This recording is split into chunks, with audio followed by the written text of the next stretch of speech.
ओम नमो भगवते वासुदेवाय। ओम नमो भगवते वासुदेवाय। नारायणं नमस्कृत्यं नरं चैव नरोत्तमं देवीं सरस्वतीं व्यासं ततो जयमुदीरये। नष्टप्रायेषु अभद्रेषु नित्यं भागवत सेवया भगवते उत्तमश्लोके भक्तिर्भवति नैष्टिकी। मुखं करोति वाचां पङ्गुं लङ्घयति गिरिं यत्कृपातं वन्दे श्रीगुरुं दीनतारिणम्। परमानन्दमाधवं श्रीचैतन्य ईश्वरं नामचिन्तामणि कृष्ण चैतन्य रसविग्रह पूर्णशुद्धो नित्यमुक्तो अभिन्नत्वं नाम नामिने। हरे कृष्ण. भगवद्गीता சொற்பொழிவுக்கு எல்லாரையும் வரவேற்கிறோம். ஸோ கடந்த சில மாதங்களாக நம்ம பகவத்கீதா கூட அறிமுகத்தை பார்த்து அதுக்கப்புறம் நம்ம முதலாவது அத்தியாயத்தை தொடங்கியிருக்கோம். ஸோ இன்றைக்கி நம்ம பார்க்க போகிறது அத்தியாயம் 1, அர்ஜுனா விஷாத யோகா அப்சர்விங் தி ஆர்மிஸ். அதில் நம்ம இன்றைக்கி 20 26 நம்ம பார்க்க போகிறோம். ஹரே கிருஷ்ண. அத்தியாயம் 1 20 26 20 பார்க்கலாம். புக்கத்து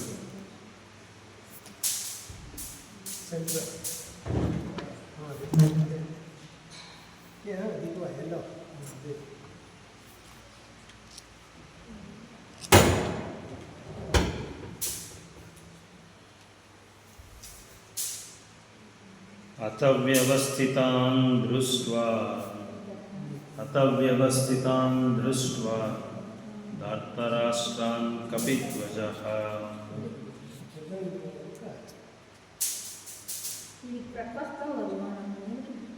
बभृते शास्त्रसम्पत्ते. இல்லை சேஞ்ச் ஆகிடுச்சு. நான் நேற்று வர வேண்டியது இன்னைக்கு வந்திருக்கேன், அதனால தான். ప్రకాశ్ వస్తారు అనేసి ఎత్తుకోరాలి. ఎవరు వస్తే ఎత్తుకొని వచ్చేది ఇది పెద్ద ఇది కదా. జపమాల ఎడుతుందిರ್ತಾರೆ. ಓಕೆ ಭಗವದ್ಗೀತೆ ಎತ್ಕೊಂಡು அதை விட நூறு மாடல் இதுக்கு டெய்லி இது தலைமையில வச்சது போகிற மாதிரி வச்சுக்கணும். அது மாதிரி நினைச்சு வச்சுக்கணும். எப்பவுமே கையில் இவர் மாதாஜி டெய்லி படிக்கிறாங்க. எனக்கு அப்படியே பெரிய ஆனந்தமா இருக்குது. இன்னும் மாதாஜி ஸ்லோகம் ఇప్పుడు ఏదైనా ఉపవాసంగా చదువుతా ఉంటాను. నాకు యాక్చువల్ ఓకే బుక్ చదివేస్తాను తమిళ. ఏం ప్రభు ప్లస్ 2 చదివిండారో. ఓ అవునా? அப்போ வேலைக்கிழமை எடுத்துருவாங்க. நீங்கள் புத்தகம் எடுத்துருவாங்க. புக்கு பகவத புக் எடுத்துருவாங்க வேலைக்கிழமை. சரி சரி சரி சரி అవునా? சரி சரி. உங்கள் மாதாஜி உங்கள் டாக்டர் வரதில்ல சரியா கோயிலுக்கு? ஓ அப்படியா? சரி. ஏன்னா ரெகுலராக வந்துட்டு இருந்தார் இல்லையா? 8 மணி ஆகிடுச்சு. வண்டியில் போகிறாங்களா பஸ்ஸில் போகிறாங்க? பஸ்ஸில் போகிறாங்க. ஓ ட்ராப் பண்ணி விட்டுட்டு வண்டி. சரி சரி சரி. உத்தனப்பள்ளி ப்ரொமோஷனா இல்லைண்ணா? சேம் அதே தான். அதே சேம் டியூட்டி தான். 3 இயர்ஸ் ஒன்ஸ் மாற்றுவாங்களா எப்படி? ஓ அங்கே இதுக்கு டெம்பரரியாக போட்டுருக்காங்களா? ஓகே. பதம் 1 அத்தியாயம் 1 பதம் 20 பார்க்கலாம். अतव्यवस्थितान् दृष्ट्वा धार्तराष्ट्रान् कपिध्वजः प्रवृते शास्त्रसम्पत्ते धनुर्उद्यमा पाण्डवः ऋषिकेशां तदा वाक्यं இதமஹ மஹீபதே. இது மொழிபெயர்ப்பு மாத்திரம் செய்தது பிரபு. மொழிபெயர்ப்பு 20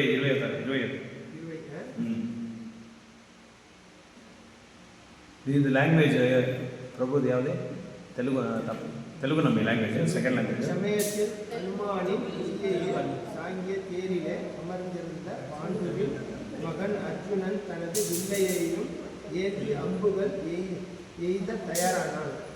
மன்னரே, அணிவகுக்கப்பட்ட படையிலே திருதராஷ்டிரனின் மைந்தர்களை கண்டவுடன் பகவானின் ஸ்ரீ கிருஷ்ணரையே நோக்கி அர்ஜுனன் பின்வருமாறு கூறினான். ஓகே 21-22 அர்ஜுனா வாச்ச சேனயோருபயோர்மத்யே ரதம் ஸ்தாபய மே அச்சுத யாவத் ஏதான் நிரீக்ஷேஹம் யோதுகாமான் அவஸ்திதான் கைர்மயா சஹ யோதவ்யம் அஸ்மின் ரணா சமுத்யமே. முடிப்பை வச்சுதான் அர்ஜுனன் கூறினான், உச்சி அடையாதவரே, போர் புரியும் அவளுடனே இங்கே கூறியுள்ளவர்கள் எவர்களோடும் நான் இந்த மாபெரும் போரில் ஈடுபட வேண்டும் என்பதையே பார்க்கும்படியாக தயவு செய்து எனது ரதத்தையே இரு சேனைகளுக்கு மத்தியிலே நிறுத்து. ஓகே 23 யோத்ஸ்யாமனன் அவேக்ஷேஹம் யா ஏதேத்ர சமாகதः தார்த்தராஷ்ட்ரியா துர்புத்தே யுத்தே பிரியா சிகிர்ஷவः. மொழிபெயர்ப்பு கெட்ட புத்தியுடைய திருதராஷ்டிரனின் மகன்களையே மகிழ்விக்கும் விருப்பத்தோடு இங்கு போர் புரிய வந்திருப்பவர்கள் நான் பார்க்க வேண்டும். 24 பதம் சஞ்சய வாச்ச ஏவம் முக்தோ ரிஷிகேஷோ குடாகேஷேன பாரத சேனையோருபயோர்மத்யே ஸ்தாபயித்வா ரதோத்தமம். மொழிபெயர்ப்பு சஞ்சயன் கூறினான், பரத குலத்தோரே, அர்ஜுனன் இவ்வாறு கூறியவுடன் தான் பகவான் கிருஷ்ணர் அவரது உத்தம ரதத்தையும் இருபுற சேனைகளுக்கு மத்தியிலே கொண்டு நிறுத்தினார். பீஷ்மத்ரோணா பிரமுகதः சர்வேஷம் ச மஹிஷிதம் உவாச பார்த்த பஸ்யைதான் சமவேதான் குருநிதி. மொழிபெயர்ப்பு பீஷ்மர், துரோணர் மற்றும் உலக தலைவர்களும் முன்னிலையிலும் பார்த்த இங்கு கூடியிருக்கும் குரு வம்சத்தினரையே வார் என்று பகவான் கூறினார். குரு வம்சம்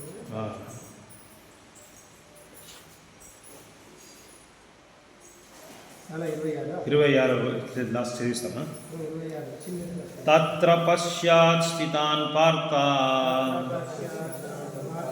పితృనర్త పితామహాన్ ఆచార్యన్ మతులాన్ బృహత్రిన్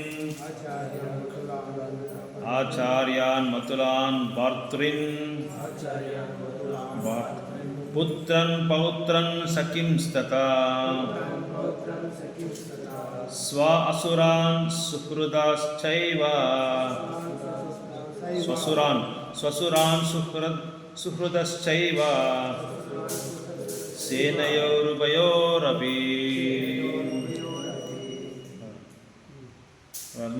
போர்க்காலத்தில் இருதரப்பு சேனைகளின் நடுவே நின்றபடியாக தந்தைமார்கள், பாட்டன்மார்கள், ஆச்சாரியர்மார்கள், மாமன்கள், சகோதரர்கள், மகன்கள், பேரன்கள், நண்பர்கள், மாமனார்கள் மற்றும் பல நலன் விரும்பிகளும் கூடியிருப்பதையே அர்ஜுனனாலே பார்க்க முடியுது.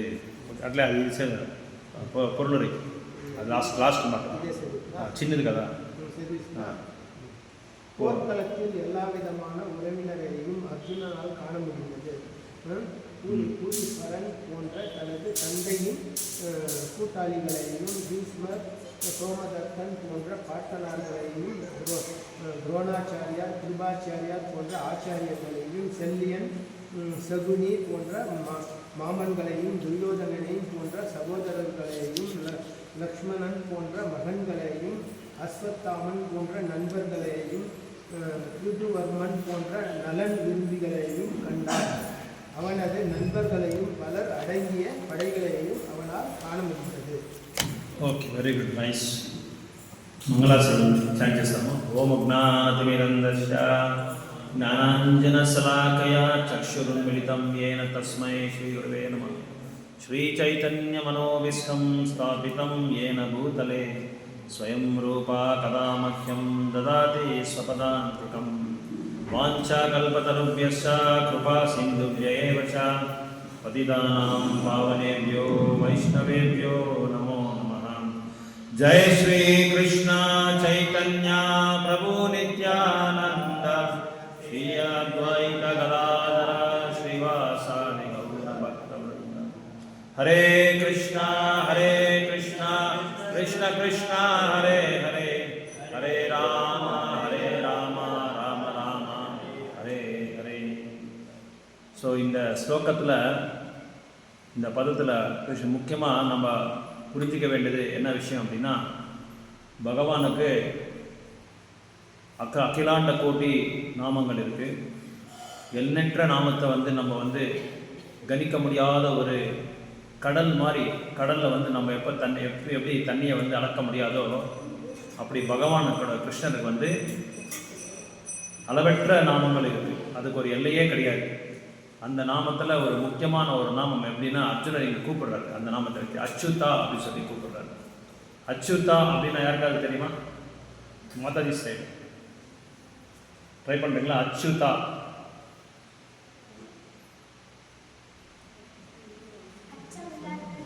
அச்சம் இல்லாத. Very good, good try, very good try. அச்சம் இல்லாத. ஸோ அச்சுதா இங்கே எதுக்காக பகவான் அந்த பேரை சொல்லப்பட்டிருக்கு அப்படின்னா, ச்சூதா அப்படின்னா கீழே விழுறவங்கன்ற அர்த்தம். கீழே விழுந்துடுறாங்க ச்சூதா அப்படின்னா.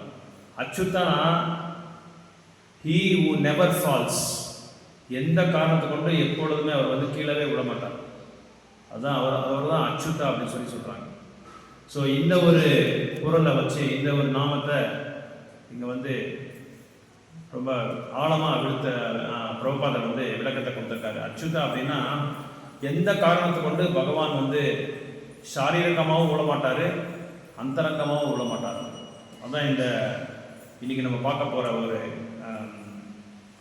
பொருளை பற்றி நம்ம இன்னைக்கு ரொம்ப விளக்கமாக பார்க்கணும். எக்ஸாம்பிள் பாருங்கள், இப்போது நம்ம எல்லாருமே கீழே விழுறதுக்கு சான்சஸ் இருக்குது.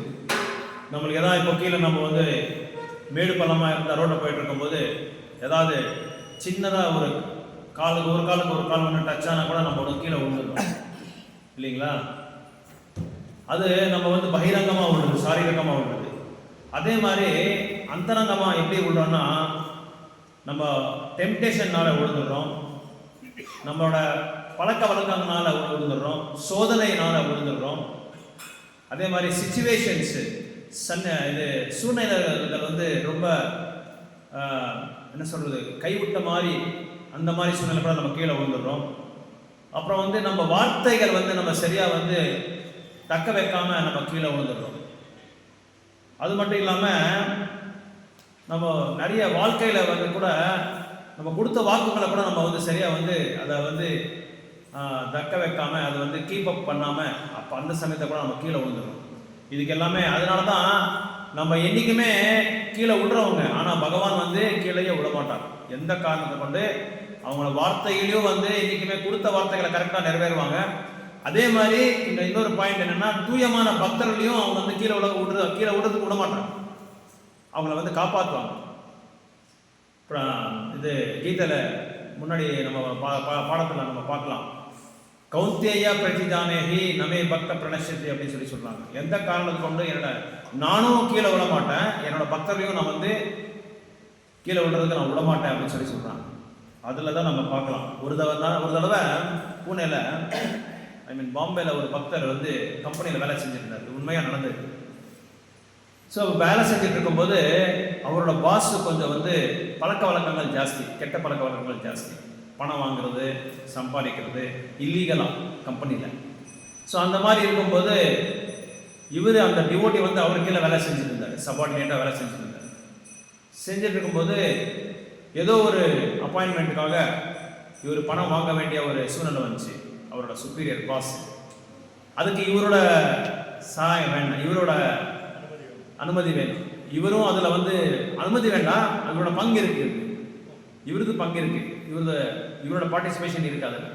அதனால என்ன பண்ணார், கூப்பிட்டாரு பாஸ் கேபினில் கூப்பிட்டு, பாருப்பா இந்த மாதிரி ஒரு வேலையாக வந்து நான் உங்ககிட்ட நான் பேசணும், இதை வந்து கொஞ்சம் லஞ்சம் வாங்க வேண்டியதாக இருக்கும், இல்லீகலாக வாங்க வேண்டியதாக இருக்கும், அதனால் ஏன் கண்டுக்காமல் இருந்தது, அதை வந்து நான் அப்புறம் நான் பார்த்துக்கிறேன் அப்படின்னு சொல்லி சொல்கிறாங்க. இவர் யோசனை பண்ணுறாரு, ஏன்னா இவர் டிவோட்டி ஆச்சு இல்லையா. ஒரு பக்தர் வந்து எல்லாத்துக்குமே வந்து யோசனை பண்ணாமல் மற்றவங்கள கேட்காம எதுவுமே எந்த காரியமும் பண்ணுறதில்ல பக்தர்கள். முக்கியமாக நம்ம கௌடிய சம்பிரதாயத்தில், மற்ற சம்பிரதாயத்தை எப்படின்னு தெரியல, நம்ம சம்பிரதாயத்தில் வந்து நம்ம குருமார்களை கேட்போம், இல்லை சீனியர் மூத்த பக்தர்களை கேட்போம், இல்லை அக்கம் பக்கமாக இருக்கிற நம்ம டிவோட்டிஸ் யாராவது இருந்தால் நம்மளோட சீனியர் டிவோட்டிஸ் நம்ம கேட்டு விசாரணை பண்ணி அதுக்கப்புறமா தான் நம்ம வந்து அந்த செயலை வந்து நம்ம செயல்பட்டுருவோம். ஆனால் இவர் என்ன பண்ணாரு, நேராக குருமராஜ் இருந்தார், அவங்க குருமராஜ் நேராக அங்கே போயிட்டு இந்த மாதிரி சூழ்நிலை இருக்குது குருமராஜ், நான் என்ன பண்ணிட்டோம், அங்கே வாங்காமல் இருந்தால் என்னன்னா he has to face the repercussions. அவர் வாங்காமல் இருந்தால் அவருக்கு என்ன ஆகும், வேலையை தூக்குற இருக்கு நிலைமைக்கு வந்துடும், அவங்களுக்கு அதிகாரம் அவருக்கு இருக்குது, அவர் பாஸுக்கு இருக்குது. ஸோ அங்கே வாங்கி ஆகணும், அந்த அவர் சொன்னதை செஞ்சு ஆகணும், தப்பாக ரைட்டாக செஞ்சு ஆகணும். அந்த மாதிரி சூழ்நிலை என்ன பண்ணுறதுன்னு புரியல. போய் நேராக அவங்க குருமராஜ் கிட்ட சொன்னாங்க. குருமராஜ் சொன்னார், இந்த மாதிரி நிலைமையில் நம்ம ஒன்றுமே பண்ண முடியாது, பகவானோட திருவடியில் நீங்கள் ஆசிரியத்தை எடுத்துக்கோங்க, வேறு வழியே இல்லை நம்மளுக்கு சொல்லிட்டார். இவர் என்ன பண்ணார், அவர் குருமார்கள் சொன்ன மாதிரியே பகவான் கிட்ட போய் பிரார்த்தனை பண்ணி, கிஃப்ட் ஷாப் இருக்குது நம்ம இஸ்கானில் கிஃப்ட் ஷாப் இருக்கும், இந்த மாதிரி கிஃப்ட் ஷாப்பில் போய் ஒரு க்ரீட்டிங் கார்டு ஒன்று வாங்கினேன். பல அந்த காலத்தில் ஒரு 20-25 அப்போல்லாம் க்ரீட்டிங் கார்டு. இப்போ க்ரீட்டிங் கார்டு யாரும் யூஸ் பண்ணுறதில்ல, பண்ணுறதில்ல, எல்லாம் இமெயிலு, வாட்ஸ்அப்பு, இன்ஸ்டாகிராமு, டெலிகிராம் அந்த மாதிரி. ஸோ அப்போ க்ரீட்டிங் கார்டில் போய் அந்த க்ரீட்டிங் கார்டில் என்ன ஆயிருக்குன்னா கிருஷ்ணர் வந்து காளியா ஷர்பத்தோட அந்த படகு மேலே டான்ஸ் ஆடுற மாதிரி ஒரு க்ரீட்டிங் கார்டு பார்த்தாரு. அது பார்த்துட்டு உடனே டக்குன்னு எடுத்துகிட்டு நேராக அவங்க பாஸ்க்கு ஒரு கிஃப்ட் கொடுத்தாரு. சார் வாங்கிக்கோங்க, என்னோட ஸ்மால் கிஃப்ட் அப்படின்னு சொல்லி கொடுத்தாரு. சரி வாங்கின உடனே அந்த அடுத்த 2-3 நாளைக்கு என்னாச்சு அப்படின்னா அவர் நாக்பூருக்கு டிரான்ஸ்ஃபர் ஆகிட்டார். இது உண்மையாக நடந்த ஒரு சம்பவம். நாகப்பூர் அப்படின்னா பாருங்க, அந்த காளியா சர்பத்துக்கு அந்த நாக்பூருக்கு ஒரு கனெக்ஷன் இருக்கு. இங்கே நீங்கள் அந்த யோசனை புரிஞ்சுக்கிறாங்க. ஸோ அந்த காளியா சர்ப்பம் அந்த கிரீட்டிங் கார்டு கொடுத்தது நீங்கள் எல்லாருமே பார்த்துருக்கீங்களா? காளியா சர்ப்பம் இந்த இங்கே எங்கே இருக்கா, அது அங்கே பார்த்தேன், அதான் இங்கே இருக்கு, அந்த லாஸ்ட்டில் இருக்கு பாருங்க. அதனால தான் பிரபு எல்லாமே பிக்சர்ஸ் எல்லாம் போட்டு வச்சிருக்காங்க. அடிக்கடி இதெல்லாம் ஞாபகப்படுத்துக்கோங்க, இது பார்த்துக்காது கிருஷ்ணன் ஞாபகம் சொல்லி இந்த மாதிரிலாம் போட்டு வச்சிருக்காங்க. பிரபு லீலைகள்லாம் பார்த்துட்டு அடிக்கடி இதை புரிஞ்சுக்கிட்டு அடிக்கடி அதை ஞாபகப்படுத்தணும்னு சொல்லி, அப்போ அதை பார்த்துட்டு அவர் என்ன பண்ணாரு, உடனே பகவான் என்ன பண்ணுறதுன்னு தெரியும், பரமாத்மா ரூபத்தில் இருக்காருல்ல, அவருக்கு நல்லா தெரியும் என்ன பண்ணுறதுன்னு சொல்லி, பக்தரை காப்பாற்றணும்னு சொல்லி டக்குன்னு அவர் வந்து நாக்பூரில் மாதிரி, நாக்பூர் வந்து பாம்புக்கு ஃபேமஸ், அதுதான் தான் அது பேரே நாக்பூர், நாகம் இருக்கிற புறம் அப்படின்னு சொல்லி பேர், அதுக்கு பேர் வச்சிருக்கு. ஸோ அங்கே மாற்றி விட்டார். இவரோட ப்ராப்ளமும் சால்வ் ஆகிடுச்சு. எந்த இதுலேருந்து அவரை வந்து அவரோட வேலையும் எதுக்கும் அதுக்கு பாதிக்கும் போகல, அந்த தீமையான செயலும் அவர் வந்து செய்ய உள்ள பகவான். ஸோ ஏன் இது என்ன பாயிண்ட் அப்படின்னா, பகவான் தன்னோட பக்தர்களை வந்து தனக்காக அவரோட திருவடியில் யார் வந்து அடக்கலம் எடுக்கிறாங்களோ அவங்கள வந்து என்றைக்குமே கைவிட மாட்டாருன்றது வந்து சொல்றதுக்காக தான் இந்த ஒரு பாயிண்டை வந்து நான் சொல்றேன். அதே மாதிரி குருட்சேத்திர போர்க்களத்தில் கூட துரியோதனர் என்ன பண்ணாரு அப்படின்னா, பீஷ்மர் கிட்ட போயிட்டு ஒரு மாதிரி பேசிட்டாரு. அதாவது எப்படி பேசிட்டாரு அப்படின்னா, அவருக்கு கோவம் வர மாதிரி பேசிட்டார்.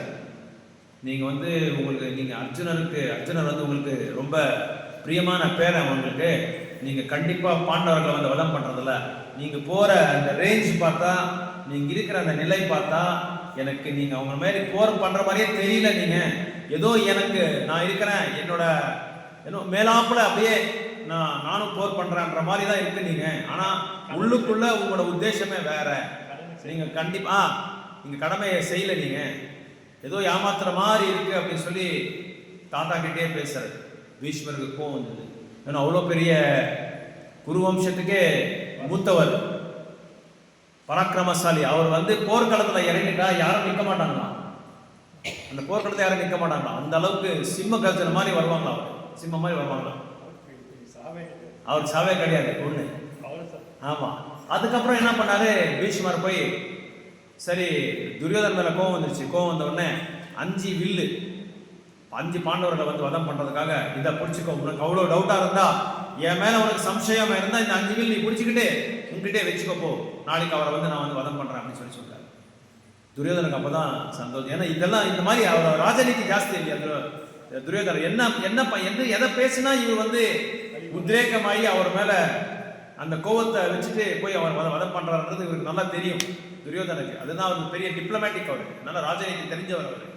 அதனால அந்த வில்ல கொடுத்துற உடனே துரியோதனர் அதை வாங்கிட்டு சந்தோஷமா போய் படுத்துட்டாரு. இது வந்து யாருக்கு தெரிஞ்சது? பகவானுக்கு தெரிஞ்சிருச்சு. பகவானுக்கு தெரிஞ்ச உடனே என்ன பண்ணாரு கிருஷ்ணா?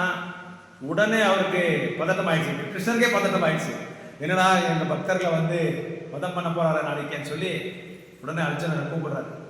அந்த முகாமில் இருக்கிற அர்ஜுனனை கூப்பிட்டு, நீ என்ன பண்ற, நேரா துரியோதன முகாமுக்கு போற.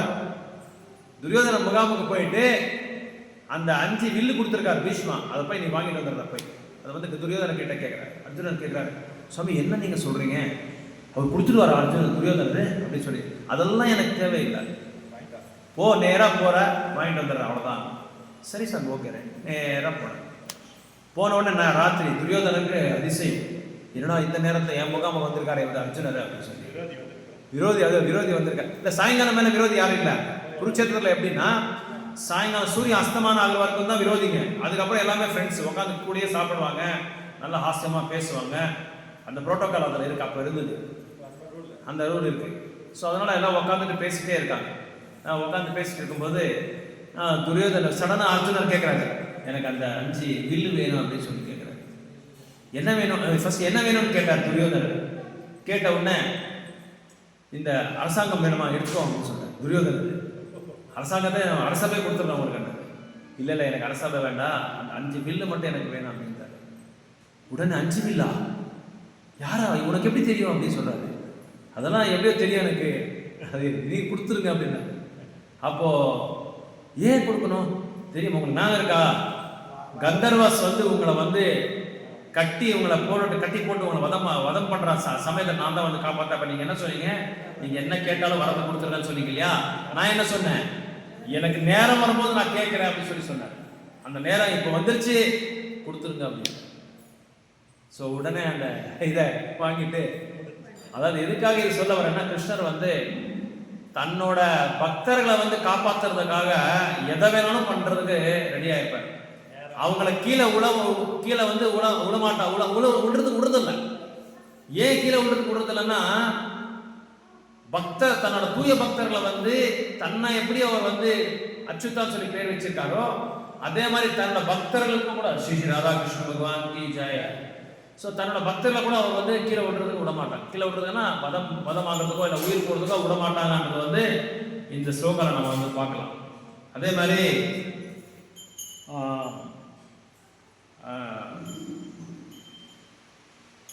கிருஷ்ணர் கூட என்ன பண்ணார் அப்படின்னா, போர் தொடங்குறதுக்கு முன்னாடி ஒரு சபதத்தை எடுத்தார். என்ன சபதத்தைன்னா, நான் எந்த காரணத்தை கொண்டு ஆயுதத்தை வந்து நான் தொடமாட்டேன். ஆனா அடுத்த நாள் பீஷ்மா வந்துட்டாரு. பீஷ்மா வந்து அர்ஜுனர் வதம் பண்றதுக்கு ரெடியா இருக்காரு. அன்னைக்கு அவ்வளவுதான் நினைச்சு எல்லாருமே நினைச்சிட்டாரு போர்க்களத்துல, அர்ஜுனா அவ்வளவுதான், அர்ஜுனோட வாழ்க்கை முடிஞ்சது அப்படின்னு. ஏன்னா பீஷ்மா முன்னாடி யாரும் நிற்க முடியாது, அர்ஜுனர் பீமன் யாராலும் நிற்க முடியாது. ஸோ கிருஷ்ணருக்கு இது தெரிஞ்சிருச்சு. கிருஷ்ணர் தெரிஞ்ச உடனே என்ன ஆச்சுன்னா, உடனே தன்னோட தேர்ல இருக்கிற சக்கரத்தை எடுத்துட்டு, அது சுதர்சன் சக்கரத்தை மாதிரி அதை வந்து பயன்படுத்திட்டு அவரை மேல அப்படியே வதம் பண்றதுக்கு போறாரு. பீஷ்மா சொல்றாரு, வாங்க வாங்க ப்ளீஸ் வெல்கம் பண்றாரு. பீஷ்மா வந்து அவரை வந்து ஸ்வாகதம் பண்றாரு. என்னை உயிர் எடுத்துருங்க, அதுக்காக தான் நான் வெயிட் பண்ணிட்டு இருக்கேன். உங்க கையால வந்து வதமாகிறதுக்கு எவ்வளவு பெரிய பாக்கியமா இருக்கும்னு சொல்லி அவரை கூப்பிடுறாரு. ஸோ அப்போ யார் நிறுத்துறாருன்னா அர்ஜுனை ஸ்டாப் பண்றாரு. ஐயா மறந்துட்டீங்க, நீங்க ஆயுதமே எடுக்கக்கூடாதுன்னு சொல்லிட்டீங்க இல்லையா, சொல்லி நீங்க சபதம் எடுத்திருக்கீங்க இல்லையா, இப்போ நீங்க ஆயுதம் எடுத்தா மக்கள் என்ன நினைப்பாங்க, நாளைக்கு சமுதாயம் என்ன நினைப்பாங்க, நாட்டில் பெரிய பெரிய போர் வீரர்கள்லாம் இருக்காங்க, அப்புறம் உங்களோட பேர் என்ன ஆகுது, புகழ் என்ன ஆகுது. இங்க எதுக்காக இது சொல்றேன்னா, கிருஷ்ணர் தன்னோட புகழை வந்து இகழானாலும் பரவாயில்ல, தன்னோட பக்தர்களை வந்து தான் போட்ட சபதத்தை வந்து அது வந்து பிரேக் பண்ணாலும் பரவாயில்ல, எப்படியாவது தன்னோட பக்தர்களை வந்து காப்பாற்றணுன்ற ஒரு நோக்கம் வந்து பகவானுக்கு இருக்கு. ஸோ அந்த பாயிண்ட் சொல்றதுக்காக தான் இந்த ஒரு மேற்கோள் சொன்னேன். அதே மாதிரி பக்தர்களுக்காக எதை செய்யறதுக்கும் ரெடியா இருப்பார் கிருஷ்ணர். ஒரு 3 வருஷம் பகவானுக்கு கிருஷ்ணருக்கு பிருந்தாவனத்தில் இருக்கும்போது நந்த மகாராஜ் உட்காந்துருக்காரு. வெளியே போன உடனே கிருஷ்ணா அந்த பாதரட்சங்கள் எடுத்துட்டு வா அப்படின்னு சொல்லி கேட்குறாரு. இங்கே இருக்கா பிக்சர் எனக்கு தெரியல. நேரம் ஓடுறாரு. பக்தர்கள் என்ன உத்தரவு கொடுக்குறாரோ அந்த உத்தரவு வந்து உடனே செய்கிறார் கிருஷ்ணர். நேராக யோசனை பண்ணல, என்னடா நான் இது முழுமுத கடவுள் நானு, அகிலாண்ட கோட்டி பிரம்மாண்ட நாயகன் நானு, எனக்கே இவர் சொல்றாரு அப்படின்னு சொல்லி அந்த செருப்பு எடுத்து தலைமையில வச்சுக்கிட்டு ஓடி வந்து நந்த மகாராஜ் கிட்ட போடுறாரு. பெரிய பெரிய ஆச்சாரிய சிலை படிக்கும்போது கண்ணில் தண்ணீர் வருது. என்னடா இவ்வளோ பெரிய பிரம்மாண்டத்துக்கே நாயகரே தன்னோட பக்தரோட செருப்பை எடுத்து தலைமையில வச்சுக்கிட்டு வராரு, எவ்வளோ பணிவு பகவானுக்கு. தன்னோட பக்தர்களோட உத்தரவு வந்து எப்படி வந்து கடைபிடிக்கிறாங்கன்றது நம்ம இங்கே பார்க்கணும், இங்கே வந்து நம்ம தெரிஞ்சுக்கணும் அப்படின்னு சொல்லி அப்படியே கண்ணீர் விடுறாங்க ஆச்சாரியாஸ் எல்லாமே சொல்லும்போது. ஸோ அதனால பகவான் இன்னைக்குமே வந்து he will never falls, கீழேயே விடமாட்டார். எந்த காரணத்தை கொண்டு நம்மளை மாதிரி கீழே விட மாட்டார். நம்மளுக்கு ஏதாவது ஒரு சோதனை வந்தா என்ன ஆச்சு, உடனே நம்ம என்ன செய்யறோம், இன்னைக்கு சாண்டிங் வேணா நாளைக்கு பார்த்துக்கலாம், ஏதோ ரொம்ப போரா இருக்கு, ஏதோ மனசுல ஏதோ சரியில்லை, வேதனையா இருக்கு, மாலையை எடுத்துட்டு வர்றது வேண்டாம், கொஞ்ச நாள் அப்படியே நிம்மதியா இருந்துடலாம். அது விட்டா நிம்மதி சில பேர் கிடைக்கிறது. மாலையை விட்டு வெளியே வந்துட்டா கொஞ்சம் நிம்மதியா இருக்குன்னு சொன்னாங்க. ஆனா உண்மையான நிம்மதி எங்க இருக்கு, எங்கே நிம்மதி நாமத்துல தான் நிம்மதி. ஸோ நாமத்தில் இருக்கிற நிம்மதியை நம்ம என்ன செய்யறோம், ஏதாவது சோதனை வந்தா வேதனை வந்தா அதை விட்டுட்டு நம்ம என்ன செய்யறோம், கொஞ்சம் சாந்தியா இருந்துடலாம். ஏன்னா ரொம்ப நாள் நம்ம நாமத்தை செஞ்சுட்டோம், அட்லீஸ்ட் ஒரு 2-3 நாளாக நம்ம ரெஸ்ட் கொடுக்கலாம், பக்திக்கு ரெஸ்ட் கொடுக்கலாமா வேண்டாம், பக்திக்கு ரெஸ்ட் வேண்டாம். அப்போ அவர் எப்படி ரெஸ்ட் எடுத்துக்கிறது, பகவான் எப்பொழுதுமே அவரை கூப்பிட்டுட்டே இருந்தா நம்ம எப்போ ரெஸ்ட் எடுப்பாரு, அவருக்கு ரெஸ்டே கிடையாது. ஸோ அதனால பக்தர்கள் வந்து என்னைக்குமே நாமத்தை பகவான லீலையை குணங்களை வந்து உகந்து பாடிட்டே இருப்பாங்க, அவருக்கு அதுதான் வேணும். அதனாலதான் சனாதன கோஸ்வாமி சொல்றாரு, பக்தி என்ற ஒரு பொருளுக்கு வந்து என்ன இது புரிதல் அப்படின்னா, அவரை வந்து சந்திருப்தி பண்றது தான் நம்மளோட சேவையே. பிரபுபாதா தான் அடிக்கடி சொல்றாரு, பக்தி மீன்ஸ் டிவோஷனல் சர்வீஸ். பக்தி அப்படின்னா சேவை மனப்பானம், அதுக்கு பொருளே அதுதான் பிரபுபாதர் கொடுத்தது. அந்த சேவைக்கும் பக்திக்கு வந்து எந்த விதமான இதே கிடையாது, பேதபாவமே கிடையாது, எந்த விதமான டிஃபரன்ஸே கிடையாது. ஸோ பக்தி என்ன சேவை, நம்ம பண்ற தொண்டே பக்தி தான். ஸோ அதனால அதே மாதிரி இன்னொரு லாஸ்ட் ஒரு மேற்கோள், பகவான் வந்து திருடுறாரு, திருடன் தானே அவர், திருடுனா இல்லையா பகவான், தப்பு தானே அது, வெண்ணையை திருடுறாரு. அதுக்கப்புறம் ஒரு போர்க்களத்துல வந்து ஓடி வராரு, ஒரு அரசரை பார்த்துட்டு ஓடி வந்து தப்பிச்சுட்டு அந்த போர்க்களத்தையே விட்டுட்டு வந்துட்டாரு. நம்ம துவாரகால அந்த கோயில் பார்க்கலாம், ரணச்சோர் கோயில் சொல்லி ஒரு கோயில் இருக்கு. அப்போ நம்ம திருடுனா நம்மளுக்கு வந்து பனிஷ்மெண்ட் இருக்கு, ஆனா பகவான் திருடுனா அது புகழ்ந்து பாடுறாங்க பக்தர்கள், பாட்டா பாடுறாரு, கீர்த்தனா பாடுறாங்க பகவான் பக்தர்கள். ஸோ அவரு திருடுனா அது என்ன ஆகுது, திவ்யமானது. அது வந்து பல கோடிக்கணக்கான பக்தர்கள் உலகங்கள் எல்லாமே அவங்க அதை வந்து பெரிய கொண்டாட்டமா கொண்டாடுறாரு. ஆனா நம்ம திருடுனா ஆகுமா, உடனே யாராவது நம்மளை வந்து அரெஸ்ட் பண்ணிடுவாங்க, இல்லை என்ன பண்ணுவாங்க, நம்மளை வந்து பனிஷ் பண்ணுவாங்க. ஆனா பகவானுக்கு அது பெரிய ஒரு சமாரம்பமா அது வந்து செலிப்ரேட் பண்றாங்க. பெரிய கோயில் நம்ம துவாரகால பார்க்கலாம், ரணச்சோர் ஒரு கோயில்.